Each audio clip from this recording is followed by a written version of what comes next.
Hi everyone, it's me, Tim. What you are seeing is the only known video footage of Epic, which was Troika's in-house post-apocalyptic game we started designing and implementing towards the end of Vampire. Of course, it never came out. This footage isn't from mine. I'll include the link below. It's not from my archive. I don't have any video footage. In fact, I don't even have any code. I have a lot of design docs and notes. But my Epic folder seems very sparse. The first document I have for this game is dated January of 2003. And the latest one is dated June of 2004. So let me tell you how I remember this, and I'll also tell you one thing that someone at least disagrees with me on. But so in 2003, we were contacted by Interplay, who told us that Bethesda was bidding on the Fallout IP. And did we want to bid? We did. This is where our memories diverge. I remember contacting a friend who had venture capitalists who told me he could guarantee a certain amount of money. And I thought we bid that. Leonard Borarsky says he remembers us saying we were going to bid, but we didn't actually have the money set up. Either way, Interplay took that, told Bethesda, hey, there's another bid. I don't know if they told them who it was from. I wasn't there. I don't think they did. Bethesda upped their bid to something higher than we could afford, and the rest is history. Bethesda got the Fallout license. Since we had this engine, we thought we'd do something with it after Vampire shipped. The engine that we created was a natural extension of what we had done. Arcanum was sprites on a tiled background. Lord of the Ring was sprites on a pre-rendered background. And Temple of Elemental Evil was 3D characters on a pre-rendered background. The engine we made for Epic was completely 3D, but it was going to be isometric. We made this engine ourselves. We had it from the games we'd done before. But by the time Vampire was finished, we knew the source engine, Half-Life 2 engine, well. So we actually made multiple proposals for the same setting and story, but on different engines. One for our engine, one for the source engine. I can tell you a little bit about that from the design docs. We had imagined a whole new world, post-apocalyptic, and we weren't going to tell you what happened. We knew what happened. You would find evidence of what had happened when you played. All you know is the world had been wrecked centuries before, and you don't know how. You lived on a world that had a ring and multiple moons, crazy tides, crazy monsters everywhere. The world that you were playing basically had 4 groups from the 4 compass points. To the north were barbarians coming out of a cold waste. To the east was an empire that still maintained some of the cities, but they were in ruins. And they seemed to control magic. Now, is it magic? Is it tech? I don't know. Seems like magic.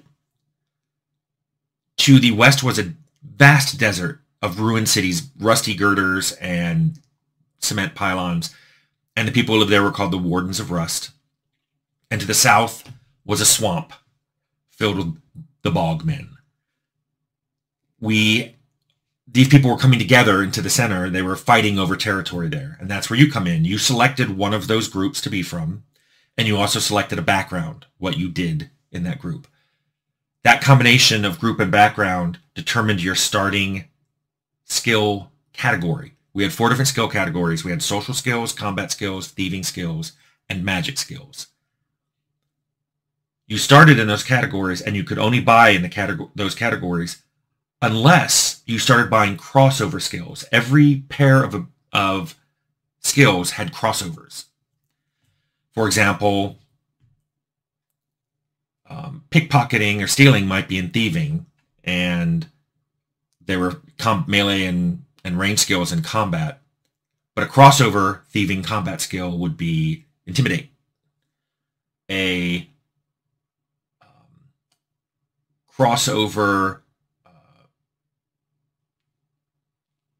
combat crossover thieving social skill might be fast talk. So you could buy these crossover skills, which combined the little elements of both. And then once you had a crossover skill, you could then start buying stuff in the ability tree that you weren't either born into or grew up with. So you could make all kinds of different characters with different backgrounds. They would just start different, and then you could go where you wanted. We also had stats that you got at the beginning. We had 8 of them. They were pretty much standard stuff. Those you got at the beginning and were fixed. The adventure we had planned was very open. It was, what group did you help get control of that central region? I believe you could even go into the other regions, but they were firmly in control of those factions.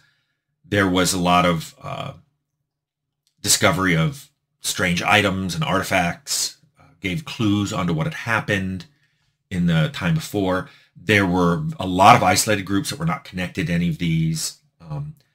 People who claimed they had been around in the old world, that knew things that could give you knowledge and items if you would work for them. So we had this whole game planned out.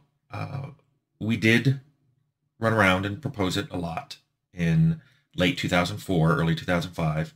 Didn't get any takers, and we ended up closing Troika in February of 2005, and for real, the final paperwork was August of 2005.